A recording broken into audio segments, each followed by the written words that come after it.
დილამშვიდობისა. ეს საქართველოს პირველი არხია, თქვენ უყურებთ გადაცემას პირადი ექიმი მარი მალაზონია ჟესტურ ენაზე თარგმნით. ჩვენ დღესაც ადამიანზე ვსაუბრობთ, ისე როგორც ყოველდღე. და ყოველდღე, როდესაც თქვენს ოჯახებში სტუმრად მოვდივარ, მე კიდევ ერთხელ ვამბობ. ადამიანი არის ყველაზე დიდი ფასეულობა, ყველაზე მნიშვნელოვანი ღირებულება ნებისმიერ საზოგადოებაში. ამიტომ ვსაუბრობთ ჩვენ ამ გადაცემაში. და ამავე დროს ვითვალისწინებთ, რომ ადამიანის ფიზიკური, მენტალური და სოციალური კეთილდღეობა უზრუნველყოფს ადამიანის თავისუფლებას, რომელიც ადამიანისთვის ყველაზე მნიშვნელოვანია.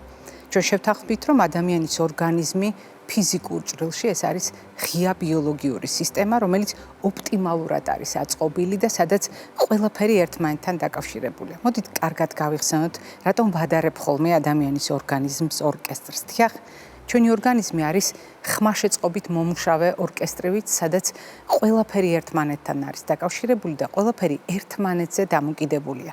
სწორედ ამიტომ ვამბობ აგრეთვე ფრაზას, რომელიც თქვენთვის ძალიან კარგად ნაცნობია.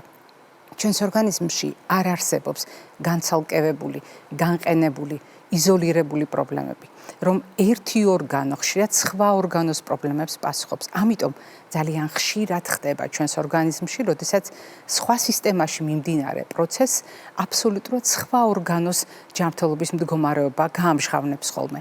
ან შეიძლება ისეც მოხდეს, რომ ორგანიზმში მიმდიოდეს უამრავი სხვადასხვა პროცესი, მიმდინარეობდეს სხვადასხვა დაავადება უხმოდ, ჩუმად და ძალიან გვიან აღმოვაჩინოთ ხოლმე მისი კონკრეტული განვითარების საფეხურზე.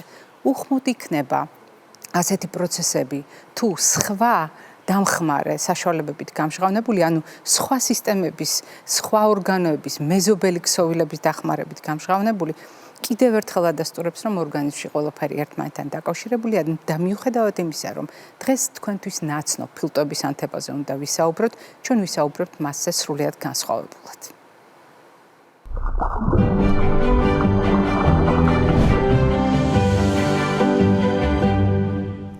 ჩვენ არაერთხელ გვისაუბრია სასუნთქ სისტემაზე. გვისაუბრია თუნდაც იმიტომ, რომ ადამიანის სიცოცხლე სუნთქვის გარეშე წარმოუდგენელია. კიდევ უფრო გავაფართოვებ ამ ფრაზას და ვიტყვი, რომ სიცოცხლე სუნთქვის გარეშე წარმოუდგენელია და სუნთქვა არის ზუსტად ის მახასიათებელი, რომელიც კვებასთან, გადაადგილებასთან, გამრავლებასთან და სხვა ფაქტორებთან ერთად უზრუნველყოფს სიცოცხლეს.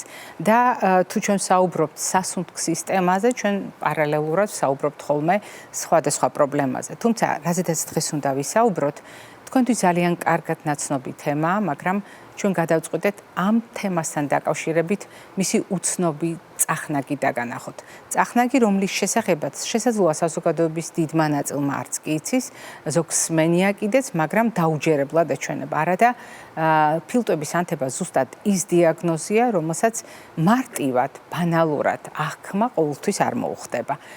უფრო მეტიც შეგვიძლია ვთქვათ, რომ არასოდეს მოუხდება ასეთი მარტივი გააზრება, თუ ზუსტად არ ვიცით მექანიზმი, რამაც ორგანიზმი ფილტვების ანთებამდე მიიყვანა. და დღევანდელი ჩვენი გადაცემის სტუმარი გახლავთ ჩვენი გადაცემის ძალიან დიდი ხნის მეგობარი, გულშემატკივარი, რომელსაც თქვენ ძალიან კარგად იცნობთ, პულმონოლოგი ქალბატონი ელენე შეროზია. დილამშვიდობისა ქალბატონო ელენე. ყოველთვის, როდესაც თქვენ მობრძანდებით ჩვენთან გადაცემაში, ჩვენ საუბრობთ საკმაოდ სერიოზულ რთულ საკითხებზე, რომელიც სასუნთქ სისტემას უკავშირდება და რომელიც შეიძლება იყოს განსაზღვრელი ადამიანის სიცოცხლის ხანგრძლივობისაც და ადამიანის ცხოვრების ხარისხით. რა არის ფილტვების ანთება? რატომ არის ერთი მხრივ ასე კარგად ნაცნობი საზოგადოებისათვის და მერე მის უცნობ წახნაგებზე ვისაუბროთ? პირველი ყოვლისა, მოგესალმებით კიდევ ერთხელ, მივესალმები მაყურებელს. ფილტვების ანთება გახლავთ ფილტვების მწვავე ინფექციური დაავადება, რომელიც უკავშირდება ვირუსის ან ბაქტერიის მოხვედრას სასუნთქ გზებში და შემდეგ მათ ქვედა სასუნთქ გზებში განვითარებას ანთებითი პროცესის. ფილტვების ანთება ხასიათდება კლასიფიკაციით, რომ მივყვეთ ფილტვის ანთება გახლავთ საზოგადოებაში შეძენილი, ანუ პნევმონია, საზოგადოებაში შეძენილი პნევმონია, ნოზოკომიური, ანუ ჰოსპიტალური პნევმონია, ასეთი კლასიფიკაცია გვაქვს დღეს და არის ხელოვნურ ვენტილაციასთან ასოცირებული პნევმონია. ძირითადად მაინც ყველაზე გავრცელებული გახლავთ საზოგადოებაში შეძენილი პნევმონია, რომელიც უნდა განვიხილოთ რამდენიმე მიმართულებით. ეს მიმართულება გახლავთ ვის ემართება საზოგადოებაში შეძენილი პნევმონია. პირველი ეს არის ჯანმრთელი პოპულაცია, რომლის დროსაც პნევმონია და მისი გამოსავალი არის კეთილსაიმედო, საკვირველია და ასეთი უფრო მეტად და საბედნიეროდ ხშირია ასე, ანუ კეთილსაიმედო გამოსავალი, შემდეგ და კიდევ ემართება ხანდაზმულ ადამიანებს, ემართება ბავშვებს 5 წლამდე, რომლებიც რისკის ჯგუფი არიან და განსაკუთრებით საყურადღებოა ის პოპულაცია, რომელიც დაავადებულია რამდენიმე ქრონიკული დაავადებით, განსაკუთრებით 65 წელსაც გადაცილებული ასაკის ადამიანები, ხანდაზმულები და იმუნოკომპრომიტირებული, ანუ რო განმარტოთ იმუნიტეტ დაქვეითებული ადამიანები, რომლებიც სხვადასხვა მიზეზით შეიძლება იყვნენ აი ამ რისკის ქვეშ. ეს გახლავთ სხვადასხვა ქრონიკული დაავადება, მათ შორის სისტემური დაავადებები, მათ შორის ონკოლოგიური დაავადება, მათ შორის დაავადებები, რომლებიც საჭიროებენ ხანგრძლივ სტეროიდ ანუ ჰორმონ თერაპიას. ასეთ პოპულაციაში გასაკვირველია, გასათვალისწინებელია ყველა ის თავისებურება, რაც ახლავს პნევმონიის მიმდინარეობას. როდესაც ვამბობთ პნევმონია, დიახ. ანუ როდესაც ვამბობთ ფილტვების ანთება, რის საფუძველზე ვამბობთ? ეს არის ჩვენი ვარაუდი, მაგალითად, რაღაც პროცესი გაუხანგრძლივდა ადამიანს და ვარაუდობს, არა მე ახლა ნამდვილად უკვე ფილტვების ანთება მაქვს, თუ ეს არის კონკრეტული სიმპტომების და კონკრეტული კვლევების შედეგად მიღებული დასკვნა. დასაკვირველია ფილტვების ანთება დიაგნოსტიკის საფუძველზე ხდება და პირველ რიგში სიმპტომები არ განსხვავდება ჩვეულებრივი რესპირაციული ინფექციის სიმპტომებისგან, ეს გახლავთ ცხელება, ეს გახლავთ ხველა, ეს გახლავთ ჰაერის უკმარისობა, შეიძლება იყოს საერთო სისუსტე, ოფლიანობა, ანუ ინტოქსიკაციის მოვლენები და როდის მივიტანთ ეჭვს ფილტვის ანთებაზე. როცა დავუშვათ ასეთი სიმპტომები გვემართება, ხო, ჩვეულებრივ ფიქრობთ, რომ ეს ხო არ შეიძლება იყოს, თქვათ, ჩვეულებრივი რესპირაციული ინფექცია. ამ შემთხვევაში ჩვენ სიმპტომურ თერაპიას მივმართავთ, ანუ სიმპტომების გაუმჯობესებას მივმართავთ, მაგრამ თუ ამ სიმპტომების გაუმჯობესება არ ხდება, თუ ხანგრძლივდება ცხელება, თუ სუნთქვის გაძნელება მოყვება აი ამ სიმპტომებს, ასეთ შემთხვევაში ჩვენ მივმართავთ სხვა დიაგნოსტიკურ საშუალებებს. ეს გახლავთ ლაბორატორიული კვლევები, ეს გახლავთ რენტგენოლოგიური კვლევა, მაგრამ აქ ძალიან მნიშვნელოვანია ის, რომ თქვათ, ჩვეულებრივი, ანუ ჯანმრთელ პოპულაციაში შეძენილი, ანუ საზოგადოებაში შეძენილი პნევმონია, ანუ ჩვეულებრივი ფილტვის ანთება მოითხოვს ეტაპობრივ მიდგომას. ეტაპობრივი მიდგომა გახლავთ იგივე ლაბორატორიული კვლევა და რენტგენოლოგიურად დადასტურება, რაც აუცილებელია. მაგრამ როცა ვთქვათ, საქმე ეხება იმუნოკომპრომიტირებულ პაციენტებს, ხო, ასეთ შემთხვევაში შეიძლება წამები წვეტდეს, საათები წვეტდეს პაციენტის გამოსავალს, ამიტომ ჩვენ ვაფასებთ და ვფიქრობთ უფრო ფართოდ და მივმართავთ სწრაფ დაუყოვნებლივ ანტიბიოტიკოთერაპიას. ეს არის ძალიან მნიშვნელოვანი, რაც არის გამოსაყოფი აი ამ, ვთქვათ, ჯანმრთელი პოპულაციის პნევმონიის და, ვთქვათ, იმუნოკომპრომიტირებულ პაციენტების დროის დაკარგვის უფლება არ გვაქვს, იმიტომ რომ ხასიათდება სწრაფი გაუარესებით და ეს მრავალ ფაქტორზეა დამოკიდებული, მულტიფაქტორულია, განსაკუთრებით დამოკიდებულია იმაზე, რომ ჩვენ ფართო აზროვნება და ფართო ფიქრი იმას ნიშნავს, რომ ჩვეულებრივ ჯანმრთელ პოპულაციაში პნევმონიის დროს ჩვენ სავარაუდო გამომწვევი ვიცით, ეს არის ძირითადად სტრეპტოკოკუს პნევმონია, რომლის მკურნალობა დიაგნოსტიკის ამის ალგორითმი, guidelines მიუყვებით, ალგორითმი არსებობს და მიუყვებით და ეტაპობრივად ვიწყებთ მკურნალობას, ვაფასებთ მკურნალობის შემდეგ პაციენტის მდგომარეობას და შემდეგ უკვე რეაბილიტაციას ვნიშნავთ. მაგრამ ამ პაციენტებში, იმუნოკომპრომიტირებულ პაციენტებში შესაძლოა ჩვენ არ დაველოდოთ რენტგენოლოგიურ კვლევას. ამ შემთხვევაში ოქროს სტანდარტი არა ჩვეულებრივი რენტგენოგრაფია არის, არამედ გულმკერდის კომპიუტერული ტომოგრაფია, იმდენად, რამდენადაც სიმპტომები არის ატიპიური, არის ძალიან ესეთი განსხვავდება ჩვეული პნევმონიის სიმპტომებისგან, ამიტომ ჩვეულებრივ მიმოხილვით რენტგენოგრამაზე შეიძლება ვერ დაფიქსირდეს ის დაზიანება, რაც სავარაუდოდ გვაქვს, ასეთ შემთხვევაში კატეს კომპიუტერულ ტომოგრაფიას მივმართავთ, მაგრამ არ ველოდებით შედეგს, ვიწყებთ ანტიბაქტერიულ მკურნალობას. იმდენად, რამდენადაც ჩვენ უნდა მოვიაზროთ, რა გამომწვევები გვაქვს და აქ გამომწვევების სიმრავლე გვაქვს. აქ გვაქვს ატიპიური გამომწვევები, რამდენიმე შეიძლება იყოს, აქ გვაქვს რეზისტენტული, ანუ ანტიბიოტიკებ გამძლე გამომწვევი, რაც ითხოვს სწრაფ რეაგირებას, სწრაფ და შემდეგ პარალელურ რეჟიმში ჩვენ ვაღრმავებთ კვლევებს და ვაფასებთ, ანუ მკურნალობა და კვლევები ემთხვევა ერთმანეთს პრაქტიკულად. ძალიან მნიშვნელოვანი იყო აი ამ ჯგუფების ურთიერთშედარება და ორი სხვადასხვა ჯგუფის ადამიანთა პნევმონიის შედარება. თითქოს ორივე შემთხვევაში დიაგნოზი პნევმონიაა, მაგრამ ტაქტიკა არის განსხვავებული.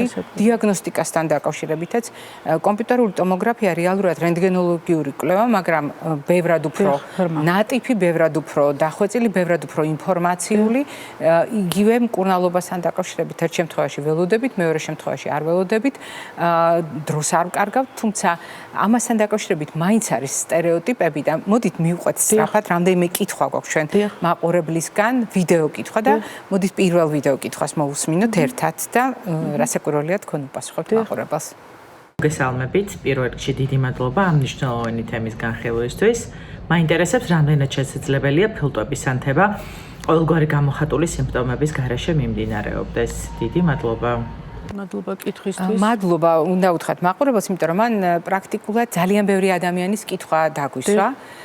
ერთ-ერთი ყველაზე გავრცელებული შფოთვა, რაც არის ფილტვების ანთებასთან დაკავშირებით, ვაი თუ სიმპტომები არ მაქვს, მაგრამ ფილტვების ანთება მაინც არის. რამდენად შესაძლებელია და რამდენად ხშირია ეს? შესაძლებელია. მე მოგახსენეთ ძირითად გამომწვევზე, ჩვეულებრივი, ანუ ჯამთელ პოპულაციაში განვითარებული პნევმონიის, მაგრამ არსებობს ატიპიური გამომწვევები. ატიპიური გამომწვევების შემთხვევაში სიმპტომების ძალიან მწირი გამოხატულება გვაქვს. პრაქტიკულად შეიძლება პაციენტი საერთოდ არ გრძნობს, იყოს მხოლოდ და მხოლოდ გამოხატული ზოგადი სისუსტით და მეტი არაფერი, ძალიან ესეთი ძალიან უმნიშვნელოდ გამოხატული ჰაერის უკმარისობა, ისიც მხოლოდ ფიზიკური დატვირთვის დროს, მაგრამ მიმდინარეობდეს პნევმონია. და ასეთი ფილტვის ანთება განსხვავდება არა მხოლოდ სიმპტომების სიმწირით, არამედ განსხვავებული რადიოლოგიური ნიშნებით. ჩვენ როცა ვაღრმავებთ, ხო, ახლა ჩვენ თუ ვიცით, რომ ვთქვათ, რადიოლოგმა უნდა დაგვიწეროს ფილტვის ანთების დროს, დაგვიწეროს კი, რომ ჩვენ უნდა შევხედოთ და ვნახოთ, რომ აქ გვაქვს ინფილტრაციული ცვლილებები, ეს რადიოლოგიური ნიშანია ფილტვის ანთების კონსოლიდაციით. აქ ჩვენ კონსოლიდაცია თუ არ ნახსენები, ვიცით, რომ აქ აუცილებლად ბაქტერიულ პნევმონიაზე უნდა მივიტანოთ ეჭვი და მაგრამ ამ შემთხვევაში თუ გვეუბნებიან, რომ აი ქვედა წილებში გვაქვს კეროვანი ჩრდილები, ასეთ შემთხვევაში ჩვენ უნდა მოვიაზროთ ატიპიური გამომწვევი. ატიპიური გამომწვევებია მათ შორის მიკოპლაზმა, მათ შორის ქლამიდია, რომელთა დიფერენცირება ხდება ლაბორატორიულად და განსხვავებული მართვაც სჭირდება. ასე რომ აბსოლუტურად შესაძლებელია, თუმცა აქ კიდევ არის რამდენიმე ფაქტორი, შესაძლოა მიმდინარეობდეს ფილტვის ანთება, ფილტვების დაზიანება, რომელიც ძალიან გავს ფილტვის ანთებას, მაგრამ არ იყოს ბაქტერიული გენეზის. იყოს აბსოლუტურად სხვა გენეზის, ეს შეიძლება უკავშირდებოდეს მაგალითად ასეთი ტერმინი არსებობს მაორგანიზებელი პნევმონია, რომელიც არ გახლავთ ბაქტერიით გამოწვეული პნევმონია. აქ სხვა უფრო რთული მექანიზმებია ამ დაავადების გამომწვევი და მართვაც ანტიბაქტერიული მკურნალობით ვერ იქნება. ამ შემთხვევაში სხვა სამკურნალო საშუალებები ერთვება. აგრეთვე რადიაციასთან დაკავშირებული, თქვათ რადიაციულ თერაპიასთან დაკავშირებული ფილტვის დაზიანება, რომელიც ძალიან გავს ფილტვის ანთებას. აქაც ბაქტერიული გენეზი არ არის. არის მედიკამენტებთან ასოცირებული სხვადასხვა სხვადასხვა ტიპის ფილტვის დაზიანება, რომელიც ასევე მოიაზრება როგორც ფილტვის ჩანს და გავს რადიოლოგიურად ფილტვის ანთებას, მაგრამ აქაც ბაქტერიული გენეზი არ არის.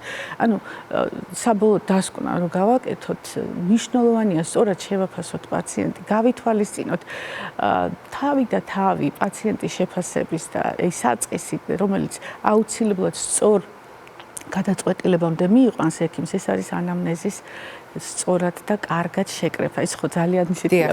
იმისთვის რომ მივაგნოთ სათავეს. იმისთვის რომ მივაგნოთ სათავეს. მოდით კიდევ ერთ კითხვას მოვისმინოთ, მაყურებლისას მოვისმინოთ და ვნახოთ ეს შეკითხვა. პირველ რიგში მოგესალმებით ამ მნიშვნელოვანი თემის განხილვისთვის. ძალიან დიდი მადლობა.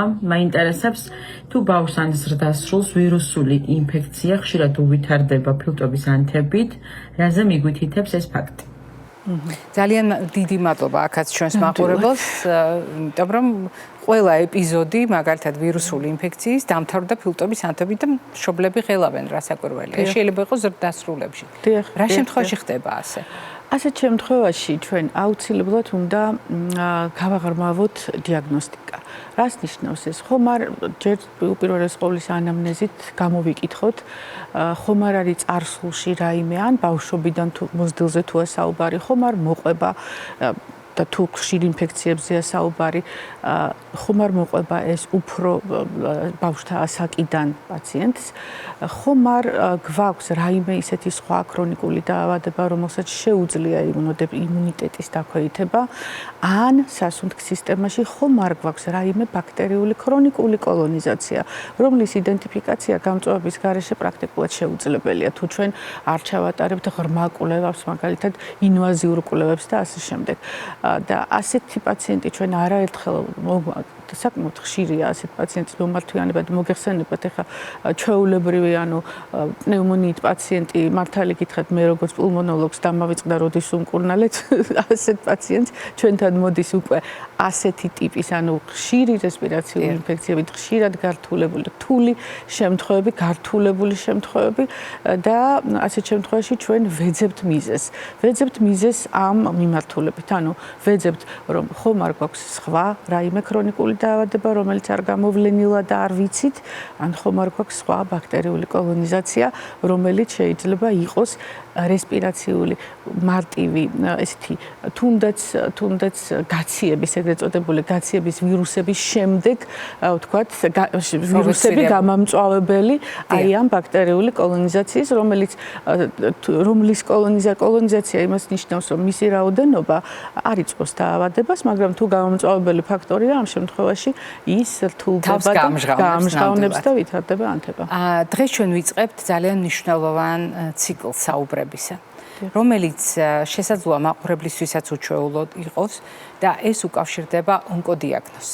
დღეს ჩვენ მთლიანად არ ვისაუბრებთ ამ საკითხზე, ჩვენ ამ საკითხს კიდევ დაუბრუნდებით, მაგრამ დღეს რამდენიმე ძირითად წინადადებას ვიტყვით. ძალიან მოკლედ ვიტყვით, რატომ არის ონკოლოგია და ფილტვების ანთება ერთმანეთთან დაკავშირებული. მოდით ქალბატონო ელენე, ჩამოგვითვალეთ ის წახნაგები, წეგან თქვენ ახსენეთ მაგალითად სხივური თერაპია, ანუ რადიაციული მკურნალობა, როდესაც პასუხად განვითარდება ფილტვების ანთების სურათი. თუმცა ეს არ არის ჭეშმარიტი ბაქტერიებით გამოწვეული, ბაქტერიული ინფექციით ან ვირუსული ინფექციით გამოწვეული დაავადება.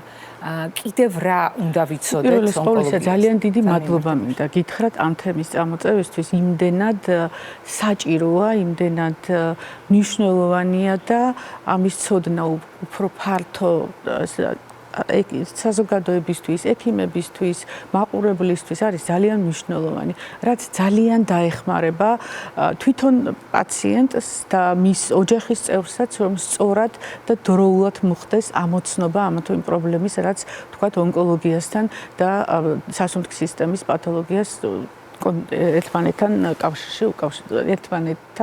აკავშირებს. განსაკუთრებით მინდა აღვნიშნო, რომ ონკოლოგიური დაავადებების მართვა ხა კი ვიცით ყველამ და ბანალურია ეს ფრაზა, არ არის განაჩენი, რასაკვირველი არ არის განაჩენი, მაგრამ სწორი მართვა არის ის კარგი გამოსავლის საწინდარი. არაერთხელ და ონკოლოგიური დაავადებების მკურნალობა მოიცავს, ვიცით ჩვენ, მოიცავს ქიმიოთერაპიას, მოიცავს იმუნოთერაპიას, მოიცავს ხილულ თერაპიას და ამ მკურნალობის დროს გარკვეული გვერდითი მოვლენები ვითარდება. გვერდითი მოვლენები შეიძლება იყოს ვთქვათ ლაბორატორიულად თუ ჩვენ ვიცით ჩვენი ორგანიზმის დამცავი მექანიზმები არის თეთრი სისხლი, ანუ თეთრი სისხლის თეთრი უჯრედები ხო? ასეთ შემთხვევაში ძალიან ხშირად ვითარდება ციტოპენია, ანუ მცირდება რაოდენობა ამ ჩვენი დამცავი უჯრედების და როცა მცირდება მკვეთრად რაოდენობა, შესაბამისად დაცვის მექანიზმი არ გვაქვს, ამიტომ ასეთ პაციენტებში თუ განვითარდა და ეჭვი მივიტანეთ, რომ ფილტვის ანთება შეიძლება განვითარდეს და ამ შემთხვევაში ქიმიოთერაპიის და ამ ონკოპაციენტების მკურნალობის პროცესში ინიშნება გარკვეული პროფილაქტიკური მკურნალობაც. აუცილებლად ჩართულია იქ სოკოს საწინააღმდეგო მკურნალობა, იქ მედიკამენტი, რომელიც კონკრეტული ვთქვათ ძალიან მძიმე გართულების ვთქვათ პნევმოცისტური პნევმონიის პრევენციას ახდენს. ეს მკურნალობის პროცესი ჩართულია, მაგრამ მაინც თუ პაციენტს განუვითარდა ასეთ შემთხვევაში ჩვენ მე ვახსენე, როცა დავყავი ეს ორი ჯგუფი და ვთქვათ მართვის ესეთი თავისებურება რა არის.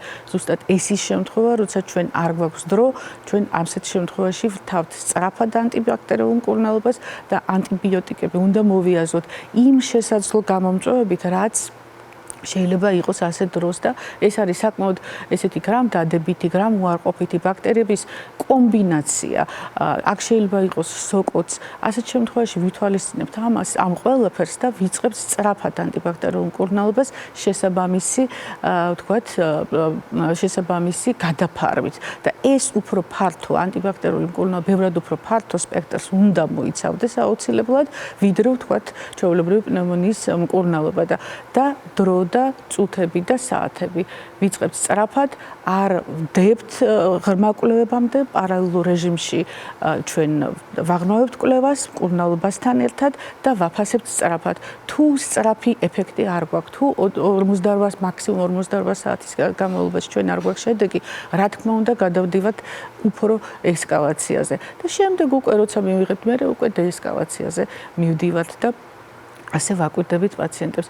ეს არის ერთი, რაც შეეხება ჩვეულებრივ ბაქტერიულ პნევმონიას და ბაქტერიულ პროცესს და იგივე სოკოთი გამოწვეულ ინფექციებს, რომელიც არც თუ ისე იშვიათად გვხდება, მაგრამ აუცილებლად უნდა გავითვალისწინოთ ის, რომ ფილტვის დაზიანებას იწვევს მედიკამენტები, რომელსაც უკავშირდება მედიკამენტოზური პნევმონიტი, აქაც სწრაფი რეაგირებაა საჭირო, იგივე რადიაციული თერაპია, რომელსაც ფილტვი დაზიანდება, მაგრამ მკურნალობა რასაკვირველია არსებობს, სრულ ელიმინაციამდე, სრულ ფილტვის სრულ გაჯანსაღებამდე. ამიტომ ძალიან მნიშვნელოვანია ამ საკითხების გათვალისწინება. ჩვენ შევთანხმდით, ქალბატონო ელენე, რომ ამ საკითხებზე მსჯელობას ვიწყებთ. ვიწყებთ იმიტომ, რომ ჩვენს გადაცემას აქვს გამოცდილება, როდესაც სხვადასხვა სპეციალობის ცოდნის ურთიერთშეჯერებით საბოლოო ჯამში კეთილმყოფელი გავლენა პროცესების მართვაზე მიიღო ერთმა ადამიანმა საზოგადოებამ ჯამში და თანამედროვე მედიცინა, სადაც ეგრეთ წოდებულ მულტიდისციპლინურ ხედვას ვიყენებთ, მაგალითად ონკოლოგია და კარდიოლოგია როგორ გადაიკვეთა, მაგალითად კარდიოლოგია და იმუნოლოგია როგორ იკვეთება, მაგალითად ონკოლოგია და იმუნოლოგია როგორ იკვეთება, მაგალითად როგორ იკვეთება პულმონოლოგია და ონკოლოგია. დღეს ჩვენ ამ წერტილთან ვართ და ეს არის ის ახალი წახნაგი, რომლითაც მთელი მედიცინა ტრიალდება ამ საკითხებისკენ. ჩვენ რასაკვირველი არ ჩამორჩებით ამ პროცესს და საზოგადოებას გავუმხელთ ეტაპობრივად იმ ინფორმაციას, რომელსაც დააგროვებს სწორედ ასეთი მულტიდისციპლინური ხედვა. ძალიან მნიშვნელოვანი საკითხები გველოდება წინ, რა თქმა უნდა, ამ საუბრების ციკლს ჩვენ გავაგრძელებთ თქვენთან ერთად, მაყურებელს დღეს მადლობა უნდა გითხრათ აუცილებლად მობრძანებისთვის და ამდენი წლის განმავლობაში თანამშრომლობისთვის. მაყურებელს შევახსენებთ, დღევანდელი ჩვენი გადაცემის სტუმარი გახდათ პულმონოლოგი ქალბატონი ელენე შეროზია. მე არ გემშვიდობებით, წინ კვებითი შუქნიშანი გელოდებათ.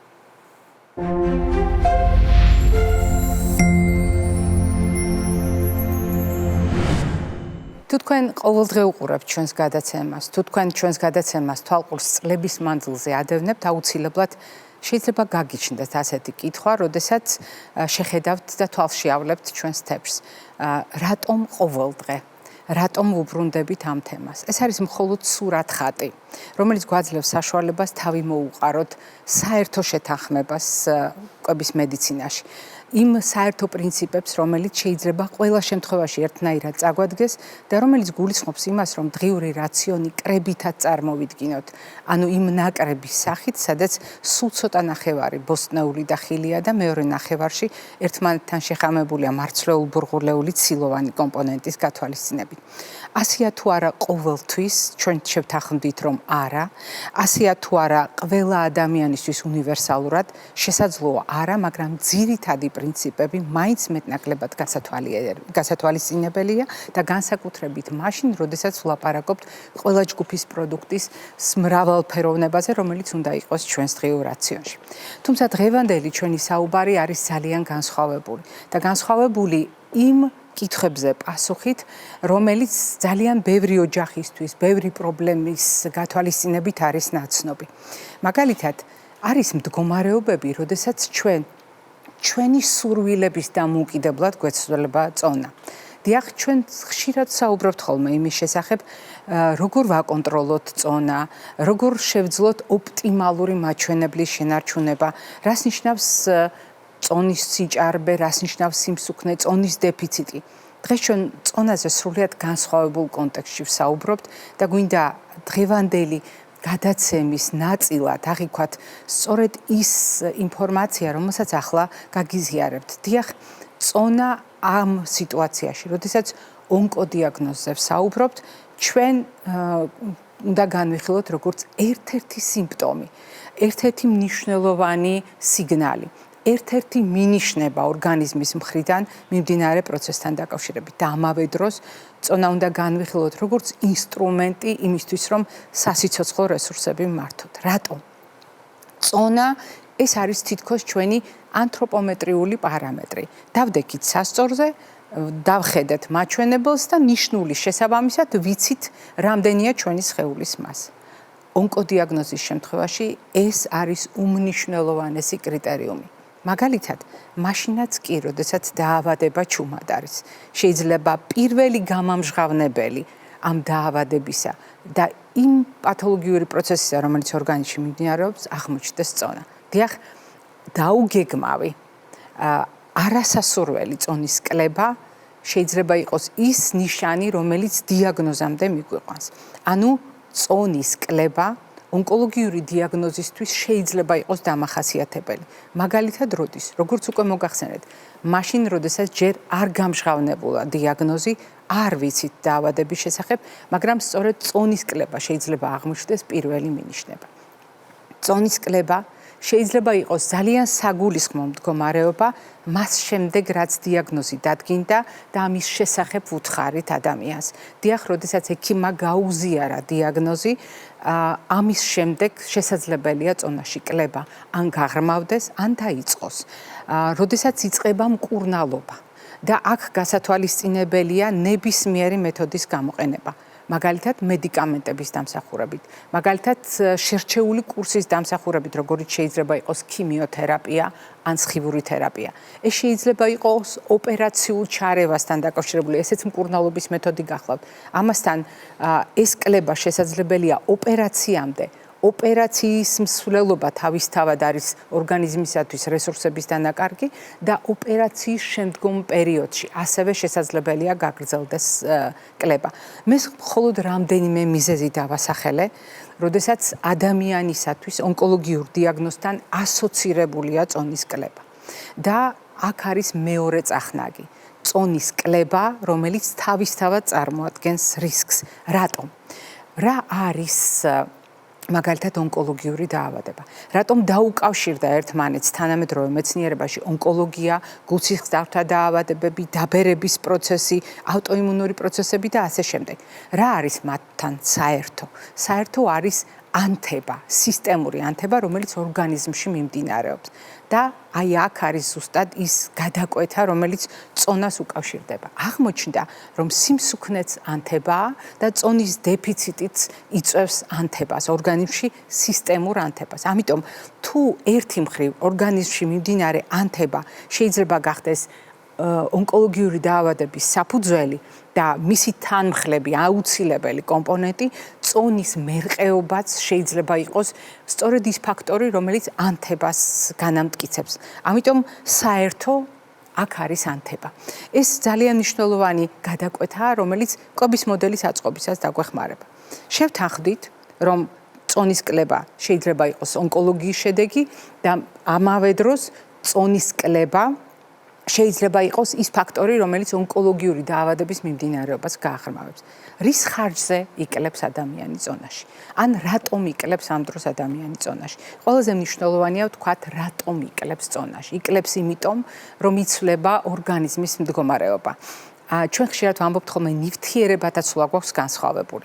ეს ის შემთხვევაა, როდესაც ორგანიზმი გაცილებით უფრო სწრაფად ხარჯავს ენერგიას, ვიდრე დახარჯავდა პრაქტიკულად ჯანმრთელ მდგომარეობაში. მეტ ენერგიას ხარჯავს ყოველდღიურად, ყოველწუთიერად, ანუ ენერგიაზე, ანუ კალორიებზე მოთხოვნილება ორგანიზმის მკვეთრად იზრდება. მაგრამ იღებს კი ამ კალორიებს, სამწუხაროდ ვერ იღებს. ნახეთ, ჩვენ ზუსტად იმ საოცარ მდგომარეობაში აღმოჩნდით, როდესაც ჩვენ ვლაპარაკობთ ორგანიზმის ჯანმრთელობის შემთხვევაში მოთხოვნილებისა და მიწოდების შესაბამისობაზე, ეს არის წონასწორობა. მაგრამ ონკოლოგიური პრობლემის შემთხვევაში იზრდება მოთხოვნილება. მაგრამ ვერ ვაკმაყოფილებთ. რატომ? იმიტომ რომ მაგალითად ადამიანს აქვს ამისი ფსიქოლოგიური მიზეზი, ანუ ფსიქოლოგიური დაბრკოლება. გახსოვთ მე რომ ვახსენე დიაგნოზის მიღების, დიაგნოზის შეტყობის შემდეგ რომ შეიძლება ადამიანმა წონაში დაიდგოს. ფსიქოემოციური ტვირთი, რომელიც ადამიანს ონკოლოგიურ დიაგნოზთან დაკავშირებით უჩნდება, ეს აფერხებს მის კვებას, მადას უქვეითებს. არსებობს ფიზიკური მიზეზები, აწუხებს რაღაც დისკომფორტი აქვს. შეიძლება მედიკამენტები იყოს ზუსტად მათის დამაქვეითებელი და ასე შემდეგ.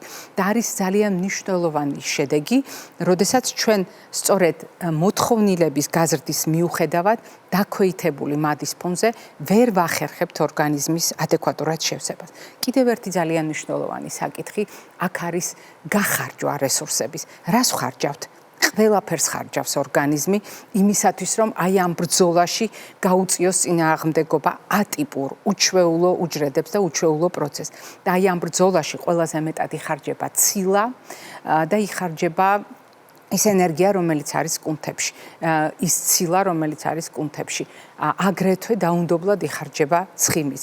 ანუ რა გამოდის? გამოდის, რომ ორგანიზმი ინტენსიურად კარგავს კუნთებს, ცხიმს და შესაბამისად მასას. რასაკვირველია, არის შემთხვევები, როდესაც ჩვენ აუცილებლად უნდა გავითვალისწინოთ სხვა ქსოვილების დანაკარგით. ზოგჯერ ყველა ქსოვილის ერთდროულად.